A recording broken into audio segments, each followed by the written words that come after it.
Against the flow. Maybe we could learn to sing along, to find a way to use our lungs for love and not the shadows. Against the flow. What's up, everybody, and welcome to Against the Flow. You're with me, Jordan. Welcome to another brand new one. And because it is Love Month, as we are first airing this episode, maligayang araw ng mga puso sa inyo lahat dyan. And so let's do a Valentine's special today. Pag-usapan natin yung mga matters of the heart or usapang love life na to. So pag-usapan natin on this episode, paano nga ba iiwasan yung hindi pagiging wise pagdating sa love life? I want to share to you a little message that me and my wife shared not too long ago at the Love Struck Conference. Shoutouts lahat ng mga umattendin doon. So how to be wiser in love on this edition of Against the Flow.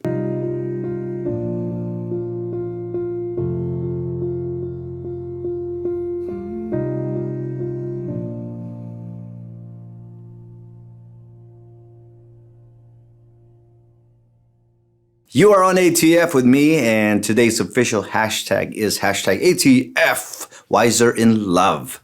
And kailangan talaga maging wise pagdating sa love life. Kasi alam nyo, lately I've been teaching Introduction to Human Philosophy. And it turns out the meaning of philosophy is love of wisdom. And maraming tao, well, gusto nila yung love life, pero hindi nila love yung wisdom. Kaya yan tuloy, nasasaktan, masakit, di ba? And so, how do you avoid yung mga masasakit na pangyayari sa iyong puso? You can avoid this. How? Unang-una sa lahat, how do you be wiser in love? You have to learn from your mistakes. May kasabihan na parang sinasabi ay ganito, it is a mistake if you do it once, but after that, it is a decision. So, don't make the same mistakes repeatedly. Otherwise, don't call it a mistake. Here's what the Bible has to say. You know, in Proverbs, it says in chapter 26, verse 1, so as a dog returns to a vomit, so a person returns to their sin. So a fool repeats his folly, yung kanyang foolishness, kapag inulit, para kang aso daw na kumakain ng sariling suka. Yuck, kadiri, di ba? So you wouldn't want to do that. So if you have made mistakes in the past, learn from that and don't go back anymore. Nako, kung niloko ka ng ex mo or may nangyayari and alam mong toxic or sabihin natin na palayo ka sa Lord, huwag mo nang balikan yung dati kasi hindi ka talaga mapapabuti niyan. Ako, ang dami kong kilalang ganyan. Here's what also Proverbs chapter 9 verse 9 says. It says, give instructions to a wise man and he will still be wiser, or he'll be wiser still. And you teach a righteous man and mag-i-increase yung learning niya. So, that's what we need, lalong-lalo na pagdating sa heart. At kung papansinin nyo, kailangan talaga natin gamitin ang isip sa ating pagdesisyon sa puso. And when I get back, I'm gonna tell you what you have to do para maging wise ka talaga. Hi, we're Glory Falls. With the flow? No, against the flow, because that's the way to go. Oh yeah. It's love in every language, like you never had before. It's love. Against the flow. Against the flow.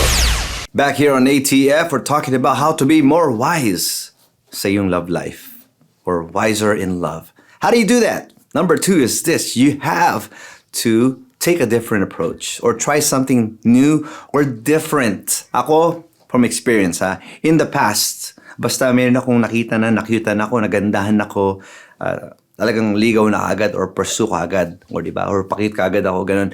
Pero, I learned later on that style doesn't work. Yung laban ka agad. You have to really stop and pray and think. You need to stop and pray. And Lord, ito ba talagang tao na to ang gusto niyong ligawan ko? Kasi maraming tao talagang nauunahan ng kanilang puso. So wag dapat ganun. Einstein was the one, I think, who said that insanity is doing the same thing again and again or over and over again, expecting a different result. Yeah, it doesn't happen that way with love. So in the past, marami akong beses na nasaktan. So sabi ko, okay, finally, nung natauhan na ako, sabi ko, iibahin ko na yung approach ko. There's a saying that goes, if you want something you've never had, you have to be willing to do something you've never done. Let's take a look at what some of the Bible teaches us. It tells us this. First, you gotta learn to wait. Hindi uso yan eh. Marami sa atin hindi naghihintay. Ako, dati, ganun yan. Hindi ako naghihintay. Talagang sugod kagad. Talagang ang bilis ma-develop. Masyadong marupok. Pero, the Bible tells us that you need to guard your heart sa Proverbs chapter 4, verse 23. Why do you need to guard your heart? Kasi nga, yung puso natin mapusok. Masyadong mabilis tumbok. Masyadong, the Bible will describe it as deceitful. So, lulukoyin ka ng sarili mong puso. Kaya wag mo hayaan na yung puso yung mag-lead sa'yo. Ikaw mag-lead sa puso mo. And then what else? You have to be the right person. Or let's say, you want a different catch, you have to have the right bait. Some people kasi they dress up like this, and so they end up attracting the wrong person. So you have to be the right person if you want the right person. So you need to stop looking for the right person and rather be the right person. Because if you are the right person, who are you going to attract? Siyempre yung the right person then. Now, if you're the wrong person, hindi mo naman ma-attract siyempre yung right person. Wrong din yung ma-attract mo. In Ephesians chapter 4, verse 22 to 24, it tells us about how we should put off yung ating old self. You know, we need to change our old ways kasi yung old way natin is corrupt. And so we need to be renewed in the spirit of our minds and put on a new self in the likeness and righteousness and in holiness. And if you do that, well, you can expect different results. Kung ang buhay di hinog, hindi matamis.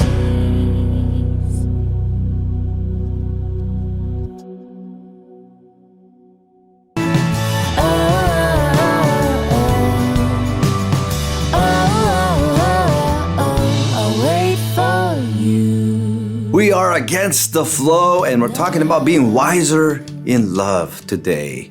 Third, that I'll tell you is you gotta get godly counsel. Alam niyo, ang problema sa mga kapanahunan natin ngayon, everyone wants to express their opinions and what they have to say, and then nobody wants to listen. Well, you're not gonna get any wisdom from that. The thing with wisdom is, hindi mo po talaga pwedeng makuha to sa sarili mo lamang. You have to get outsourced. You gotta get it from God. You gotta get it from people that God sends you to listen to. Look what the Bible says. There's a lot of verses here. I'm going to read some of them. In Proverbs chapter 12, verse 15, the way of a fool is right in his own eyes, but a wise man listens to advice. Proverbs 11:14 says, where there is no guidance, a people fall or they fail. But in the abundance of counselors, there is safety. Proverbs 15:22, it says, without counsel, plans fail, but with many advisors, they succeed. One time, may nakausap kong kabataan, duguan siya, luhaan dahil nag-break sila ng jowa niya. Na winarningan ko na sila na wag munang pasukin ito dahil hindi pa sila ready, hindi pa mature yung spiritual life nila, hindi okay. And then, ano nangyari? Tinuloy pa nila, kaya yan, nakahiwalayan and masakit. So, tinanong ko siya, kamusta ka naman ngayon? Sabi niya, okay naman ako, kuya, kasi natuto naman ako kahit papano. Nasaktan, pero natuto. And I was like, you know what? That's the thing eh. You can learn before getting hurt. Why get hurt in order to learn when you can first learn bago ka masaktan? Think about that. A lot of people kasi wala eh. They want to learn the hard way. And then there's others naman, sabi nila God-centered daw yung relationship nila pero hindi naman alam ng pastor nila or mga spiritual kuya at ate. So paano mo sasabing God-centered yan kung hindi parang siningit mo lang si Lord bigla. Tapos yung tao na yun, hindi pa kilala si Lord. Paano yun? In Proverbs 19, verse 20 to 21, it says, listen to advice and accept instruction that you may gain wisdom in the future. Many are the plans in the mind of a man, but it is the purpose of the Lord that will stand. Here's another proverb, 24 verse 6 says, for by wise guidance you can wage your war, and in abundance of counselors there is victory. Gusto mo ng victory sa iyong love life? Gusto niyo ng tagumpay? Makinig kayo sa mga advisors and mga spiritual leaders. Ito pa, Proverbs 19 verse 20. It says, listen to advice and accept instruction that you may gain wisdom in the future.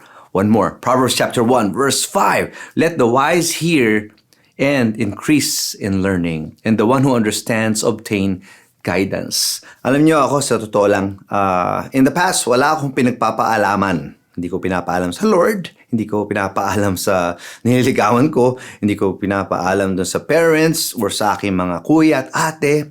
And finally, when I met the one, that's when I did things very differently na talaga. Nagpaalam ako sa Lord, nagpaalam ako sa mga counselors, yung mga nakaka-counsel sa akin, yung mga leaders, and pati sa mga magulang. Something I've never done in the past. Kaya in the end, success. Hi, I'm Ruther and Titang, and we are Against the Flow. Yeah! La la la la.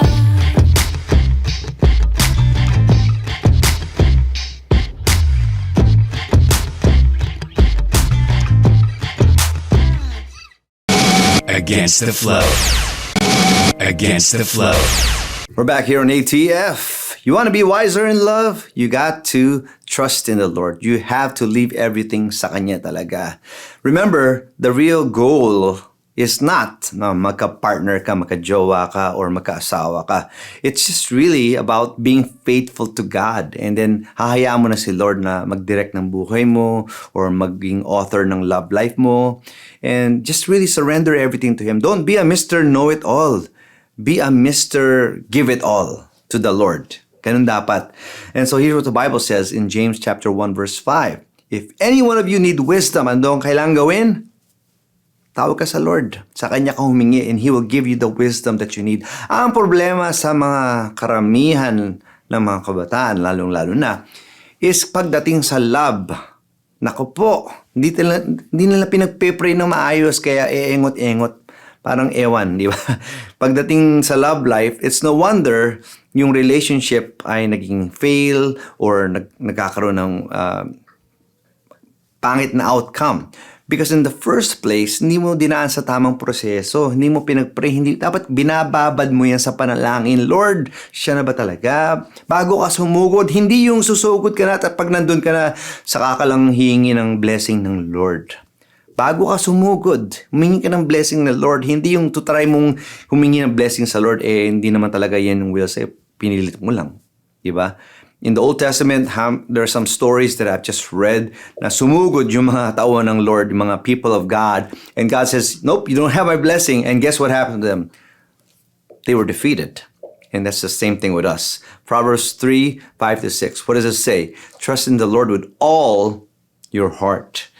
If you're going to trust the Lord with all your heart, what's going to happen? You don't lean on your own understanding. And then in all your ways, you acknowledge Him. And what is He going to do? He's going to make your path straight.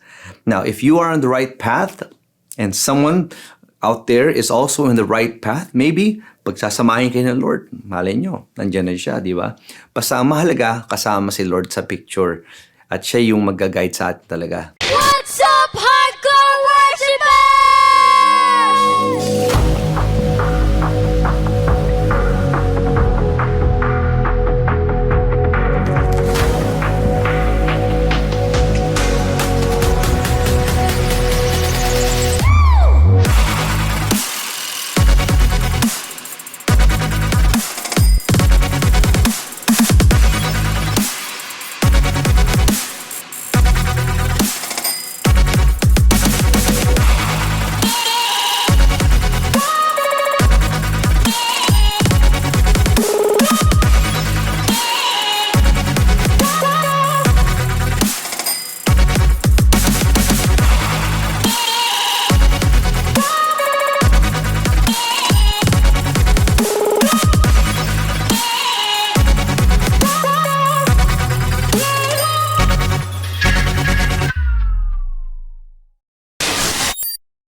That can pull me through. I hit my knees and thank the Lord for Jesus in you. Against the flow. You are still with us here on Against the Flow, being brought to you by the Church of the Nazarene and this station. Now, before we go, you might be asking, how can we return the favor? We're so blessed. Like niyo po ang ating Facebook page. It's Against the Flow Media. You can comment, suggest, you can send us your requests and even share, and we can even follow you back. You guys could also like and follow us on Twitter at Against the Flows, and on Instagram, it's Against the Flow TV, and our email address is weareagainsttheflow@gmail.com. Against the Flow. That's it for today's edition. Don't forget, if you want to be wiser in love, tama na, you need to learn from the mistake rather than keep on repeating that. And then what else? You got to try something different. Take a new approach. Listen for a change, Don't listen to your heart. Listen to what God has to say, and listen to what His Word has to say, and then listen to your kuyas, your ates, at lalo-lalo yung mga pastor, okay? And then what else? Of course, you leave everything to God. You surrender it to Him. Don't forget to seek Him first and His righteousness. Huwag mo i-seek first yung love life or yung gusto ng puso mo. And then what does it say? All these things will be added unto you. So all these things, kasama na rin dyan yung career, financial, yung family, your relationships, love life, all these things will be added unto you. Basta unahin natin palagi ang Lord, okay? All right? Well, that's it. Thank you. Happy Hearts Day or month sa inyo lahat. And I pray for a successful love life sa inyo lahat. Whether it's romance or friendships or family, basta love tayong lahat, okay? My name is Jordan, saying thank you po sa lahat sa pakikinig, sa panunod. Don't forget, only dead fish swim with the current. So lahat tayo, let's go! Against the Flow.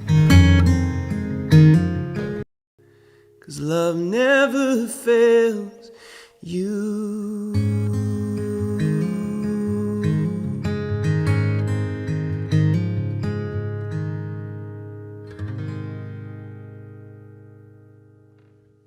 Kontra mi sa sug, kutok yan ambos. Laban ako sa